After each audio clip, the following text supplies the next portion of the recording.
Hey, Phil. What up? I like your shirt, Phil. Thank you know what today is, Phil? Convenient you're wearing it. What? Huh? What? Huh? Right. What day is it? It's National, I'm making this up day, Decorate for Christmas Day. You look really impressed. Oh, I just wanted to see what happens when no one goes, huh? What are you talking about? Or it gets like super pumped. I want to see what it says. Celebrating a pointless, another great, amazing Do you want to do it again? I kind of like where it was going. We're just gonna go with it, Phil. I think it's incredible. For those of you that are watching, sometimes Joe just comes in here mumbling, and I'm just like, do you want to call it? That's a mulligan? And this is the one time where I'm like, no, we're just gonna go with it. Anyways, Phil, we're just gonna do some decorating today. Alright. To get into the Christmas spirit. We got a lot of, we got a lot of Christmas content coming up. Question is, I personally haven't said Merry Christmas in 12 years. Really? Yeah. We don't do snowflake stuff here, Phil. I probably shouldn't say that. I say it a lot. I've been saying it a lot, Phil. We accomplished so much from this interaction, Joe. I know. I'm so glad that I stopped doing what I was doing and engaged. I know. I'm so glad you stopped doing your job so I can do my job. Because your job's obviously more important than my job. Okay, I'm going. Some people would argue that. Hey, what are we doing? I'm gonna go get Christmas decorations. Christmas decorations. Holiday decorations. Holiday decorations. Whatever you choose. Fucking snowflakes.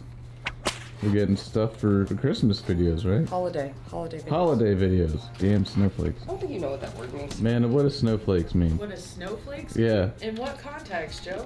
I'm not talking, well, we'll talk about this later. Here we are. This is all the Christmas stuff. It's a little overwhelming. I'm gonna get a cart.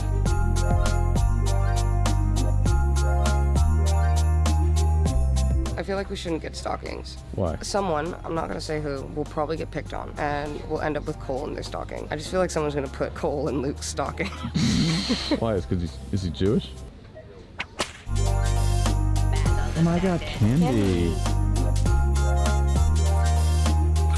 This is festive, right? Yeah, it's Garland. Garland's nice. All right, we got all the stuff. Well, some of the stuff. So we need to get stuff. more stuffs. Yeah. Oh, Jesus.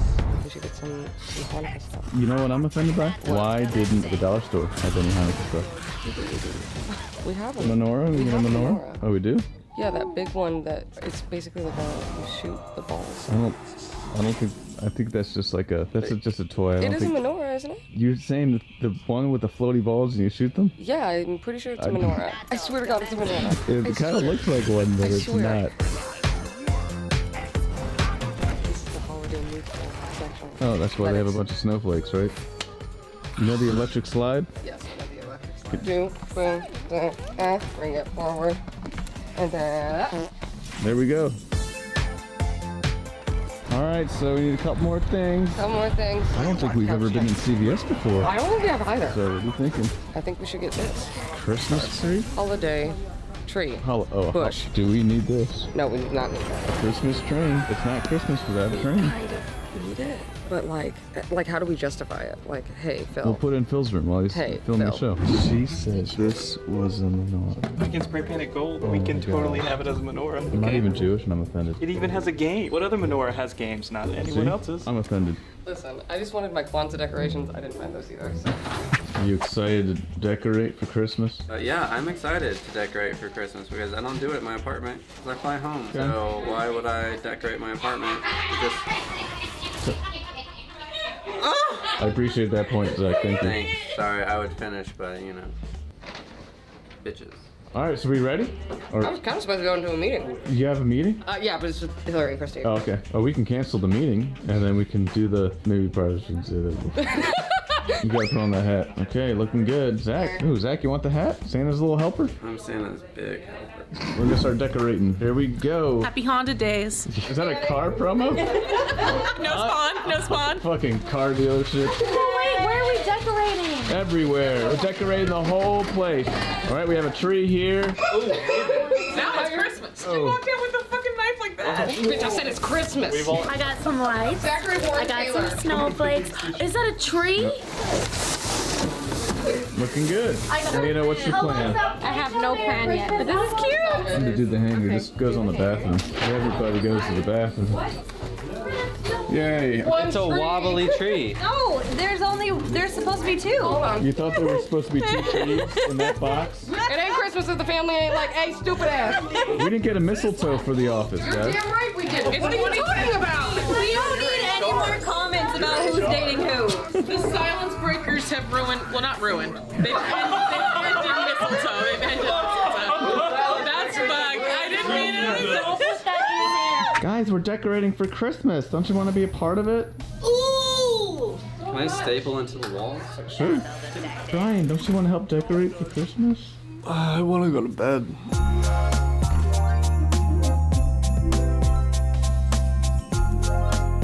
I don't know where to put this. Fucking snowflake. Did we get a star? Oh, we didn't get a star. Oh, but I do have a tree topper at my house. It's Black Santa, but... All right. Excuse me. All right. Excuse me, Joe.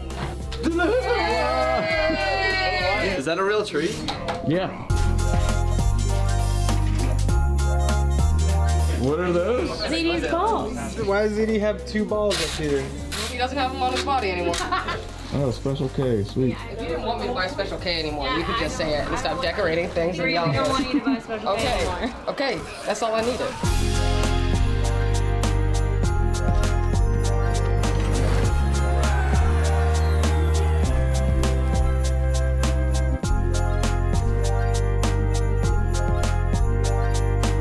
All right, Phil. We just decorated. You haven't moved at all from this chair. Nothing's moved. Hours later, right? Hours later. So Phil, I got a surprise for you. I got 2 Yes. surprises. Check this out. I want you to wear it with pride. I want you to know something, and it's probably wrong. I am so glad that this did not get close to the numbers of our winner, nor the actual one that came in last place. Experts may argue that... Experts. Yes, experts may argue that because people had already purchased shirts, right? So that's why yours Yeah. was abysmal. I mean, it passed 100. Yeah, It passed I got 100. But I wonder if what this really does tell us is that the audience's inclination towards wanting people to be frustrated that people do stupid shit just because they know it annoys me or Yeah. potentially annoys Christy and makes you the winner. The difference of $15, right? Because this is, what is this? $35, right? So $35. I think the difference between of $12 to $15, Yeah. people are willing to fuck around with $20. Mhm. The $35, you're talking about, that's a different purchase. You have to also factor in the idea that some people pass up like really great designs just to, you know, I don't know where I was going with that. Wait, do you Okay. think that the audience is turning against you, Chuck? They might be, Phil. Here, I have a great idea. Here, let's put it on, but I'm gonna put it on for you. 1, 2, 3. Looks great on you. And my second part of the surprise, Phil, is we're gonna go check out the decorations. You gotta put this on. People are supposed to...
this whole thing, I tell you, is a house of cards. It's beginning to crash down. I promise you there's a lot more information that has still not come out as of yet. TikTok, all our friends out there on Twitter, because we're only scratching the surface here. For example, Sarah Carter reporting tonight, House Intelligence Committee Chairman David Nunes will issue a subpoena to Bruce Orr for more information about his meetings regarding this anti-Trump dossier. And also tonight, House lawmakers grilling the FBI Director Christopher Wray on Capitol Hill about new information regarding the Trump-hating FBI agent Peter Strzok after Strzok was fired from Robert Mueller's investigation. Why? For bashing Trump in text messages to his FBI official girlfriend, also part of the team. Now, before we show you the video, remember, Strzok signed the document that started the entire Russian investigation. And Strzok's team was assigned to handle the dossier when it was first given to the FBI. And Strzok oversaw the interview of former National Security Advisor Lieutenant General Michael Flynn, and he played a key role in the Clinton email investigation. This guy never slept, including, by the way, attending Hillary's FBI interview that was not under oath. He was also there at the interviews of Clinton's top aides, Huma Abedin, Cheryl Mills, who we know live. And Strzok is responsible for changing the key language in James Comey's statement that exonerated Hillary Clinton before the investigation from grossly negligent, which is the legal standard, to extremely careless. Now that you have all this information, take a look at this showdown. It's epic from today. What we've learned about FBI agent Strzok is that this is the one FBI agent that is literally at the epicenter of virtually every major decision the FBI has been involved in, action and inaction, about candidate Trump, about President Trump, and about candidate Clinton. And if that one agent at the center or source is decidedly anti-Trump and decidedly pro-Clinton, that raises real questions. I'm sure you're aware of the recent media reports indicating that Peter Strzok, who is a special agent at the FBI, changed the words grossly negligent to extremely careless in former Director Comey's statement closing the Clinton investigation. Gross negligence is the language in the statute, I believe. But I believe also that almost anybody who grabbed a thesaurus would say that gross negligence and extremely careless are pretty darn close to each other. You're right, they are synonyms. Extremely careless is a synonym for grossly negligent, which begs the question, why change it? How did this guy get on your supposedly unbiased team in the first place? If you watched today, you saw something that we have been telling you now for a long time, that other networks that say they're fair and balanced and objective, and they consider themselves real journalists, never talk about. Pretty amazing. Now, Peter Strzok, that's the Trump-hating, Clinton-loving FBI agent. He's tied to everything, including the fake news dossier. Watch very closely an amazing moment, Congressman Jim Jordan connecting all of the dots, you know, kind of like we've been doing on this show. Why? Because it's the truth. Something missing in today's world of so-called journalism, which I said was dead back in 2008. Take a look. Peter Strzok, the guy who ran the Clinton investigation, interviewed Mills, Abedin, interviewed Secretary Clinton, changed gross negligence and crime to the term extreme carelessness, who ran the Russian investigation, who interviewed Mike Flynn, gets put on Mueller's team, and then he gets kicked off for a text message that's anti-Trump. If you kicked everybody off Mueller's team who was anti-Trump, I don't think there'd be anybody left. So there's got to be something more here. It has something to do with the dossier.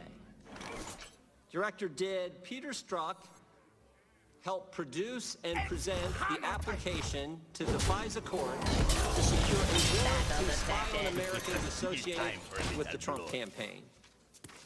Congressman, I'm not prepared to discuss anything about a FISA process in this. Did Peter Strzok, was he involved in taking that to the court? I'm not going to discuss in this setting anything to do with the FISA court application. It's been reported that this dossier was all dressed up by the FBI, taken to the FISA court, and presented as a legitimate intelligence document that it became the basis for granting a warrant to spy on Americans. And I'm wondering if that actually took place. It sure looks like it did. Now, what Congressman Jordan is talking about, and what we have now been getting at for months, is this is critical to the entire so-called Russian investigation. You got everybody in the liberal, mainstream, destroy Trump media trying to make this all about non-existent Trump-Russia collusion. It's been a year.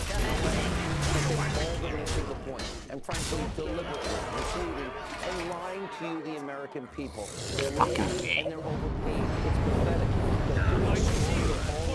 The growing possibility. Oh, that sucks. It's emerging that the FBI used the Clinton bought and paid for Russian dossier to obtain a FISA warrant to spy on American citizens that were connected to candidate and then turned out like Trump. Now, that would be weaponizing the very powerful tools and using them against an opposition. Oh, that would have been nice. Year.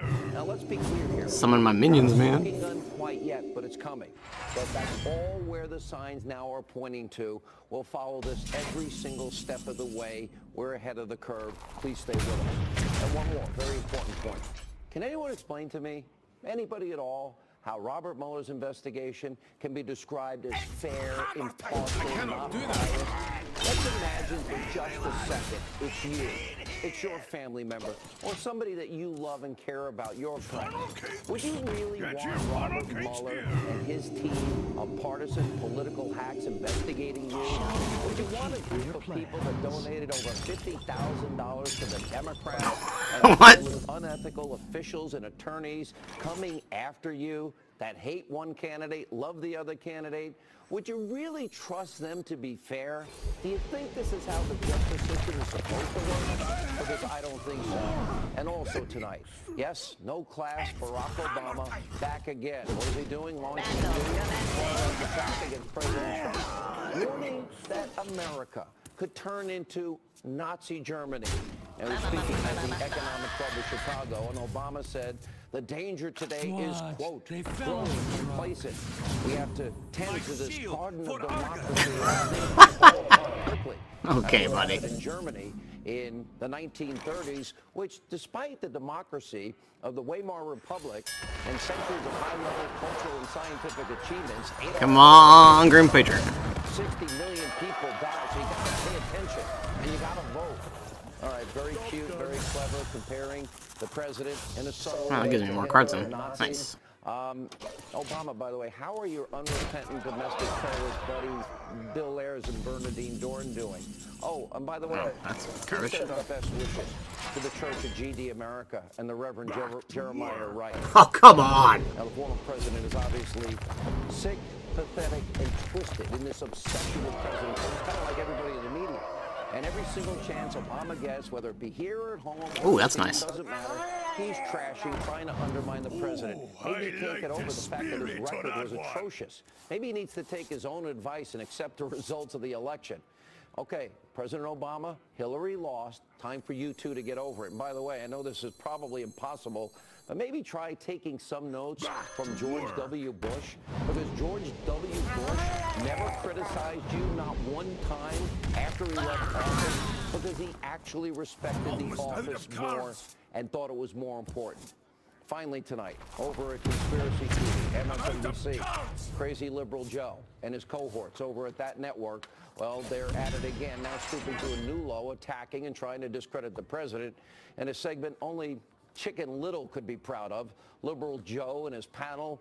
I should have played that first, huh? That would have made sense. Had a collective meltdown during. Oh, wow, it's in my hand. Okay, no, that's good. Speculation about the president's health. Watch this. He is clearly slurring his words. I don't know what the cause of it is. The question of his fitness, of his stability is in the air. At the beginning of the speech, before the slurring started, I said, Miko, I don't think he has a brawl, because I got brawl. I played a brawl. That we knew even 3 years ago. He does not look in great physical shape. No, he did have a brawl. That's garbage. That fucked me. The President of the United States is not mentally fit. That fucked me so hard. There you have it. armchair conspiracy psychology from America's most unhinged liberal morning show host and his band of merry Trump. I can just do 6 damage now. You wonder why liberal Joe has so much rage and contempt for this president. Joe, you're kind of scaring us. I'll pay for therapy if you need it. In their plans.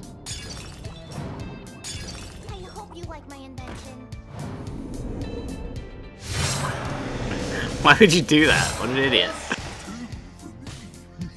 Okay, I'm gonna have to brawl and hope that lives.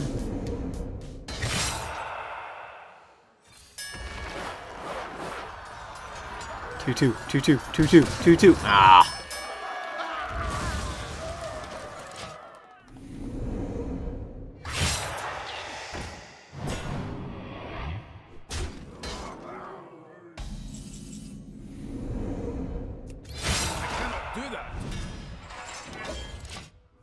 I'm still gonna win this, right?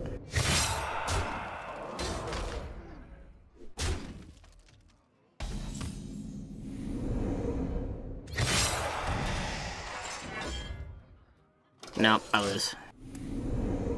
Fuck.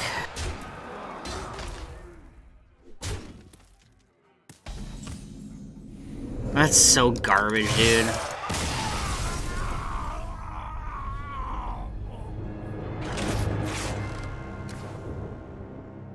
I didn't get a brawl. Oh, if I hadn't played into that brawl, I would have won. You bring the fight to Jinzo. Jinzo bring the pain to you.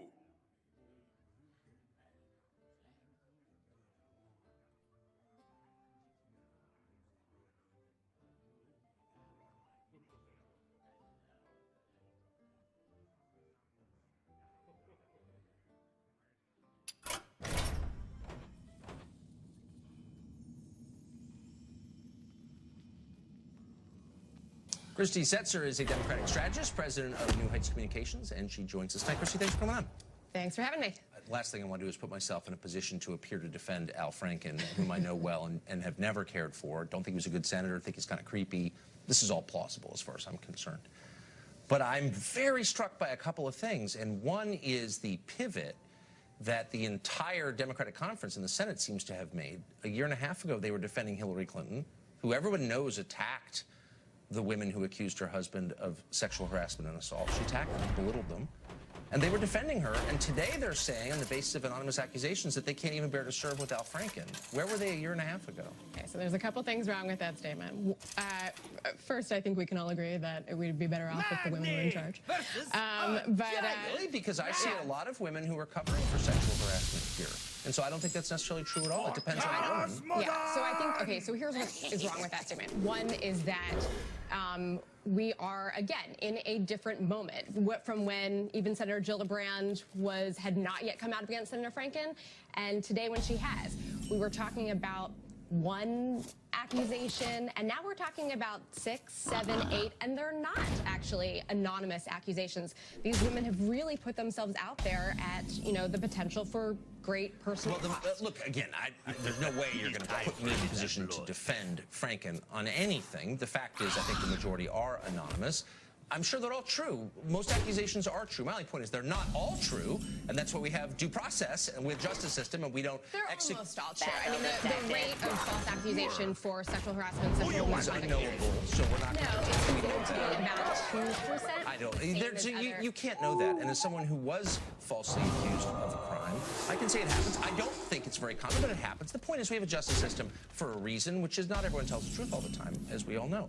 But you're dodging my central point, which is Bill Clinton was accused far more credibly than Al Franken has been, and of much graver crimes, including forcible rape by women. And I guess my point is really simple. Until Juanita Broaddrick is invited on CNN and treated respectfully in an interview, which she never has been that I know of, I can't take this seriously. That's interesting. Because, for one thing, I believe, and we've actually talked about it on this program, there has been a bit of a reckoning within the Democratic Party to say, you know, if we were in this moment now that we were, you know, if we had this moment 25 years ago that we're having now, we actually probably would see some of Bill Clinton's misdeeds a lot differently. I think that's right. I think that's true. However, I think there is a big problem in looking at this through such a narrow lens that we forget that the man who is sitting in the Oval Office had what, 20 women come out against So, him. look, but again, we're not peering through the mists of time here, back 25 years to the Democratic primary of 92. What we're looking at is last year in the presidential election, where Kirsten Gillibrand and all these other people jumping up and down self-righteously about believing the women didn't believe the women and took the side of someone who attacked the women for the crime of accusing someone of sexual harassment. And my point is, like, why should I take anything you say seriously, Kirsten Gillibrand, when you were doing this a year ago? Because there's a huge contrast right now between what seems to be the Republican Party's official motto, the women are all liars, literally the position of the White House. That's something not, that they've trotted out Sarah Sanders. That's not my position at all. I don't think most women are liars. I mean, I give everyone the benefit of the doubt, and I mean that. Yeah. I'm just saying Like a specifically in the permanent? case of the United Oh, States that's Senator from weird. New York, who took Hillary Clinton's seat and campaigned for her a year ago. Yeah. To jump up and down and say, I can't stand next to this man, when she just provided cover for someone accused of rape, knowingly provided cover. It's like, where's the credibility? Honestly, where's the credibility? Look, I think in what she's, and again, I'm not affiliated with, Kirsten Gillibrand. No, I know you're not. I'm not saying your fault. I'm just sincere questions. Yeah, no, I mean, look, I think that she feels sincerely about the issue. She certainly, led the conversation on military sexual assault. I think this is something that she personally feels very strongly about. Then why didn't she say anything about that? The thing is, Franken doesn't matter. He'll be replaced with a Democratic governor with someone else. It's all fine. But it mattered last year when a woman who attacked self-described victims was running for president, and everyone gave her cover. Hillary Clinton didn't do anything. Yes, she did. She attacked Monica Lewinsky as a crazed stalker. I was there. The White House called me when that happened. I was a reporter covering it. Yeah, but you don't think that she was acting as a wife who is angry at her husband? And So do wives get a pass if your husband's accused of rape? It's okay to attack the woman who accused I him? think that, no, but I think that you see it very differently than you would. I think that she's got some machine behind her that's, out to attack the women. I don't think well, first of all, there was a machine attacking women and it destroyed many of their lives, including Monica Lewinsky's life. She didn't do anything wrong, and Juanita Broderick's life. But let me just end on this. If this is a sincere turnabout, a change of position, a change of thought, then why aren't we seeing Juanita Broderick on CNN right now or MSNBC being interviewed respectfully? Because Juanita Broderick has nothing to do with the current political moment. She has no relevance to the news right now. You know who does? Really? Because she was accused of, she accused someone of, and that's being completely, that's being covered. But poor Juanita Broderick had her life destroyed for the crime of getting in the way of a Democratic politician. I think it's time to atone, don't you? I'm sorry. I think that, yes, we can and have had that conversation. Michelle Goldberg wrote about it. At the same time, Bill Clinton, Hillary Clinton, they're not running for anything right now. I don't know. It matters when you destroy people, I think. So I think that when the president's ready to resign. Christy, thank you. Thank you, Tucker. Julie Alvin is Senior Digital Lifestyle Director at Time, and she joins us tonight. Julie, thanks for coming on. Sure. Thanks for having me. So I just said a minute ago that it's what I really think. I think it's what most people think, that most people accused of misdeeds are probably guilty of the misdeed or some version of it. I don't think most people are innocent who are accused. But I keep thinking of Al Franken, putting myself in that position. I don't like Al Franken. I don't agree with his politics. I'll be glad when he leaves D.C. But put yourself in his position. If somebody said, Julie, someone whose name I'm not going to tell you has accused you of something, of a misdeed 11 years ago, wouldn't you say, oh, you're kind of hard to respond unless I know who the person is? There is a kind of unfairness about that, and I think we should be honest enough to admit it. You could focus on that unfairness, but you could also focus on the fact that this is not one isolated incident of one accusation against Al Franken. This is one of many of which there's photographic evidence. There are people who are on the record. There is corroboration from various sources. So, if this were one sort of random person who we have no reason to believe based on other circumstances, then I might be more upset about this as Al Franken, but this is a Actually, let me just agree with you. It does seem like a pattern, absolutely. The reason I'm bringing it up now, in light of the Al Franken story, is because we've seen other examples where random people with no pattern at all have been accused of felonies anonymously. I'm thinking of the Duke rape case, for example, or the UVA rape case that Rolling Stone wrote about. Both of them were lies, And in both cases, the person who made the accusation was granted anonymity by the media. And that anonymity allowed the lie to persist and crushed people and wrecked their lives. And my question is, why should the media go along with this? Why should we prejudge, in effect, criminal charges by granting one side anonymity and naming the other? Well, I think that this is really incumbent on the journalists here to be extremely careful in their vetting processes. And obviously, the UVA story in Rolling Stone was a huge example of an anonymous source gone awry, but it really is on the journalists to do extensive vetting, to corroborate, to fact check. And pretty good turn failures. I'm not saying that this is a totally perfect process and that anonymous just empty his sources hand are out. wrong or never, you know, exaggerating or not telling the truth, but I think that the instances where they are telling the truth are those instances that allow things like this Me Too movement, this reckoning of us learning about the rampant sexual harassment happening in Washington and in Hollywood and in journalism. And, you know, those are cases propelled by anonymous sources, much like cases like Watergate or the Pentagon Papers were propelled by anonymous sources. Again, let me half agree with you, because I think you're making a smart point. There are plenty of times where you see justice done with the help of anonymous sources. That's real, and I've seen it. But I hope you'll be honest enough to concede that you open yourself up to the potential for real abuse, where you empower people when you grant them anonymity to make reckless claims and crush people. And maybe in the media, our job isn't to do that. Maybe it's just to present the facts as we know them, rather than to take a side about something, the truth of which we can't really know. I see your point, but I think that what's more important here is less the few cases of abuse that are made by people using anonymous sourcing incorrectly and journalists improperly vetting, and more the actual cases of abuse that are unveiled by anonymous reporting, whether that is these sexual harassment scandals, whether that is, you know, cases of anonymous sourcing in the past. So yes, there can be abuse of this system, but I think by and large that does not happen. Journalists are particularly careful about it. Okay, but the difference between using an anonymous source to prove, say, corruption and one to allege sexual harassment is, in the case of corruption, you're never just going to go on the word of someone anonymously. You need corroborating evidence, documents, actual evidence that the crime took place. In the case of sexual harassment, it's enough just to have someone's word. And so that raises, if you're going to destroy someone's life, why shouldn't that person have a right to look into the face of the person making the accusation and explain himself? That's like the essence of justice, isn't it? Well, I think that if this goes to a court of law, if Al Franken's sexual harasser goes to a court of law and accuses him of sexual harassment, then they'll need to do that, not under the veil of I had lethal but with in this case, this is a case of journalism. This is a case of, you know, blowing the top off of this horrific sexual harassment that women are experiencing around the world. And right now, I think it's necessary. If we're talking about a court of law, that's a different story. But finally, shouldn't we be really upset about those rare cases where the innocent are prejudged and destroyed? Shouldn't we really care about that? Not just give it lip service, but be troubled by it. Yes. And B, shouldn't we acknowledge those cases are rare?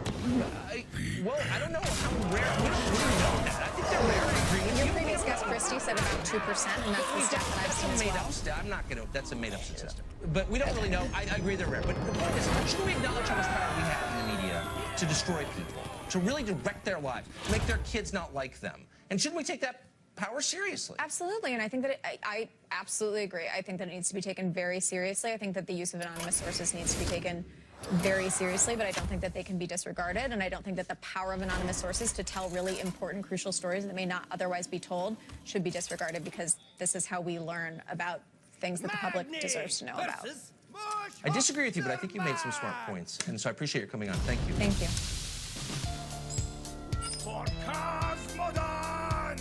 Oh, was it that my starting hand? The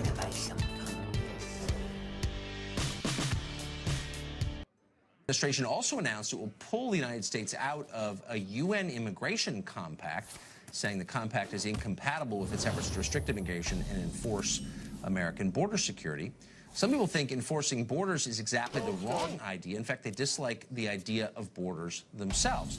Peter Sherman founded the group One Global Democracy, which advocates for abolishing countries and borders and instead creating a single world government where everybody gets a vote. Peter Sherman joins us tonight.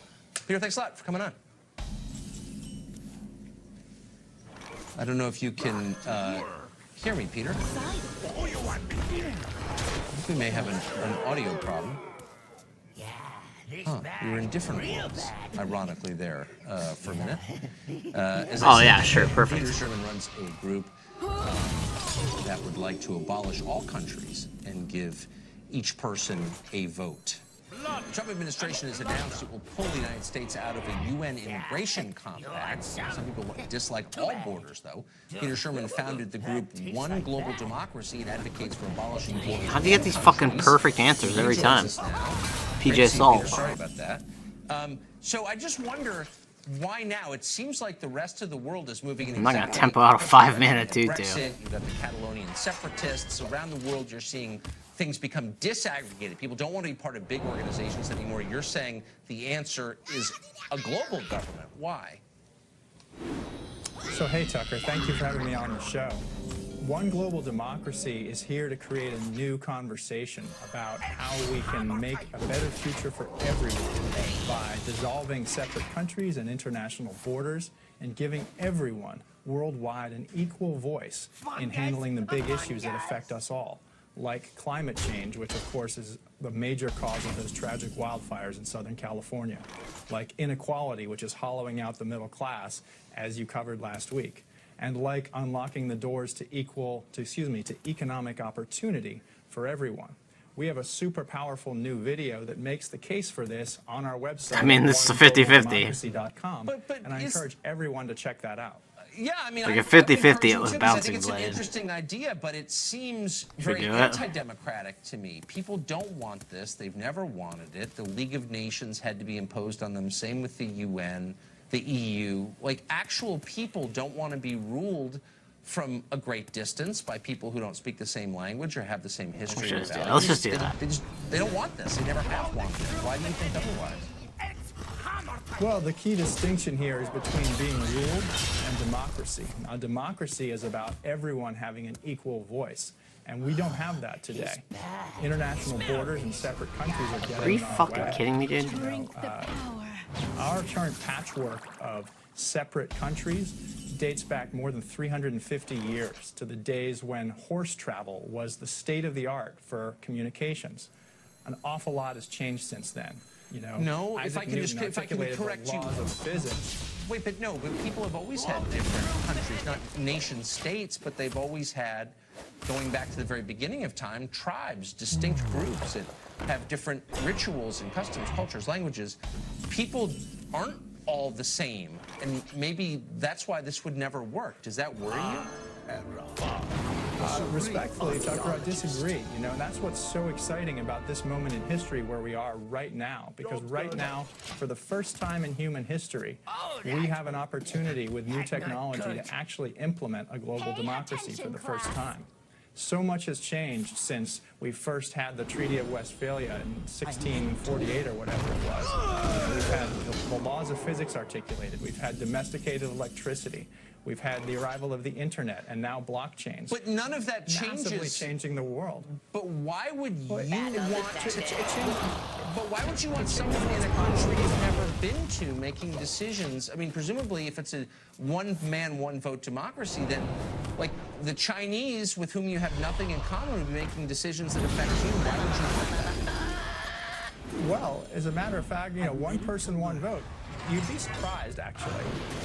If you look at the available international polling data, it is really surprising how much in common we have with people all over the world. Even if you look at the major population centers like China and India and Islamic countries, it is truly surprising how many countries have you been to, we have in Peter? common in terms of values.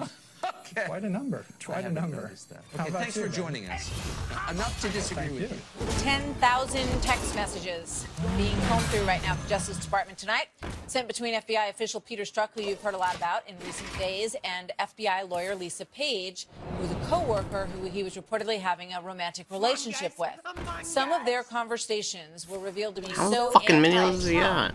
that it got him kicked off of this investigation into the Russian issue that's being run, of course, by Robert Mueller. Yeah, so brawl. also new tonight, after 8 hours, Donald Trump Jr. done testifying behind closed doors to the House Intel Committee about the June 26 Trump Tower meeting with Russian lawyer Natalia Veselnitskaya. Earlier, I spoke with Congressman Trey Gowdy, who is a member of that committee, and asked him when he will get to view the Peter Strzok text messages and what he specifically wants to know about them. Well, we met with the Department of Justice yesterday, and they have to go through the text. We're not entitled to, nor do we have any interest in purely personal text. We're very interested in both anti-Trump and or pro-Clinton text because, as you made reference to, he was a very important agent in her investigation, also in the ongoing Russia-related investigation, perhaps the decision for Comey to change the wording in his July 5th statement. So he's super important, and people have a right to know whether agents are biased one way or another. So the department's going to go through the text, and then they're going to make them available to us as soon as they can. Do you still have confidence in the Mueller investigation and that team? I do, Martha, but I gotta confess. Are you seriously?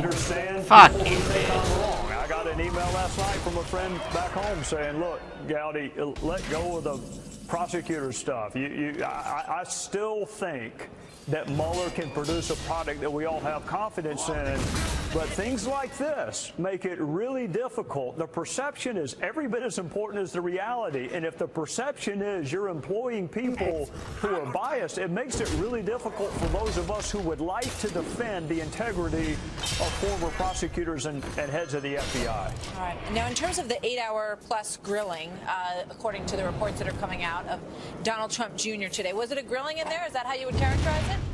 I wouldn't say. I've been married 28 years. It wasn't a grilling. It's not like any of the grillings I've gotten. So, no, it was a very professional exchange of information. Now, I am surprised that it took 7 hours to cover a 20-minute meeting at Trump Tower. I think only a bunch of lawyers could drag out a 20-minute meeting into a 7-hour deposition, but he was incredibly professional, and so were the members of Congress on both sides that did the questioning. But we're talking about a 20-minute meeting from which no information was gleaned at Trump Tower. So how do you get 7 hours out of that? For a bunch of guys and gals that aren't paid by the hour, it was quite a sight to see. Yeah.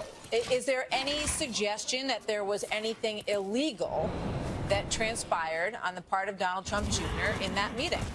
No, nothing illegal and nothing improper. I mean, you keep in mind, go back to the precise words of the email. The person who alleged to have information said official documents or information related to Hillary's ongoing dealings with Russia. Okay, she was the Secretary of State, she was a U.S. Senator, and she was a First Lady. So whatever dealings she had with Russia would have been in the official realm, and it defies logic, at least for me, particularly when you have the phrase official documents in the email. For all I know, they were talking about information that was already publicly available somewhere. Now, you put on the bookend of that meeting that Glenn Simpson with Fusion GPS was meeting with that same Russian lawyer before the Trump Tower meeting and allegedly met with that same Russian lawyer afterwards. So you got two meetings by Fusion GPS, which is paid for by the DNC with money laundered through a law firm. I don't see the media gaggle that was downstairs. They didn't ask a single question about those two meetings. They're just focused on the 20-minute meeting that was so boring, Jared Kushner got up and left. I don't know. One very quick question. Elijah Cummings says there's a whistleblower who says that Michael Flynn was texting someone saying that they're going to go ahead with the nuclear project of building nuclear plants in the Middle East at the inauguration. Oh, summon the big 7-7 dude. He would lift the sanctions. The sanctions would be ripped up. What's your thoughts on that? The first I heard of it was today. I was in a skiff all morning, so I heard about it at the same time you heard about it, which I don't know why Democrats that's pretty good. won't give you the letter before they give it to the press, but I learned about it when you learned about it, and I went and gave a copy of the letter to Adam Schiff and Mike Conaway, who are the two top folks on HPSI, on House Intel, and said if we need to add people to the witness list, let's do it. I want to know everything there is to know about Flynn and Russia, but I'm not going to interfere with Mueller, and I don't think every committee of Congress needs to investigate the same fact pattern. So HPSI can do it. I gave the letter to Adam and Mike Conaway, and whatever they want to do with it, I'm all for it. All right. Congressman, thank you so much. Trey Gowdy, yes, good to see you as thank always. You. Yes, ma'am.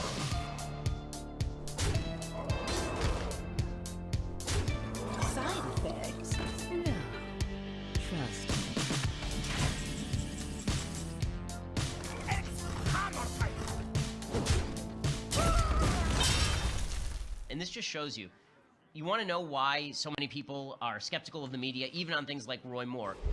You cannot count out the fact that the media are willing to jump over any barrier in order to get Republicans. They really are. And so when you ask, when the left looks at us and they say on the right, how could you possibly not just credit the media with great reporting when they report something? It's because within 3 hours, half of this stuff gets discredited. Half is a little much, but a certain percentage of the stuff gets discredited.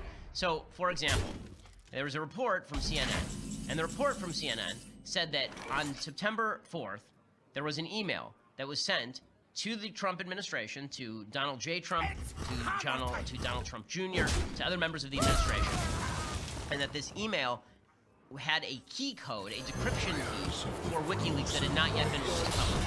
That's a big scandal. It turns out that that's one step removed from actual collusion, right? If it turns out that the WikiLeaks people, at the behest of the Russian government, sent a decryption key to the Trump administration and the Trump campaign, and then the Trump campaign used it in order to go in and spy on Hillary Clinton's emails before those things were released publicly, that would go out like collusion, would it not? It turns out every element of the story is bullcrap. Every single one. So first of all, the email was not sent on September 4th, before the WikiLeaks were leaked. It was sent on September 14th, after they were already public information. You didn't need a decryption key for public information. Number 2, there's no evidence that Donald Trump Jr. or Donald Trump ever saw this email. Number 3, there's no evidence that the email itself is legit, that it didn't just come from some spammer. So the way that this originally was run, the way the original headline was run, was something like, I want to find, if I can, the actual headline.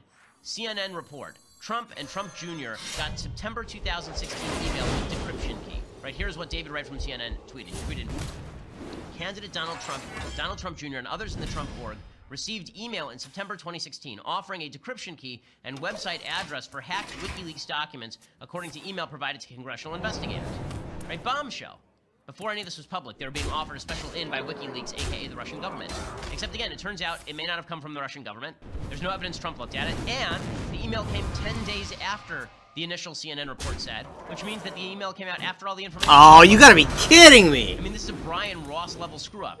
It is a massive, massive screw up. Somebody needs to get suspended for it. This game. Because this report in that dramatic a fashion does a disservice to the Trump administration. Then you wonder why I'm done. You wonder why Republicans distrust reporting from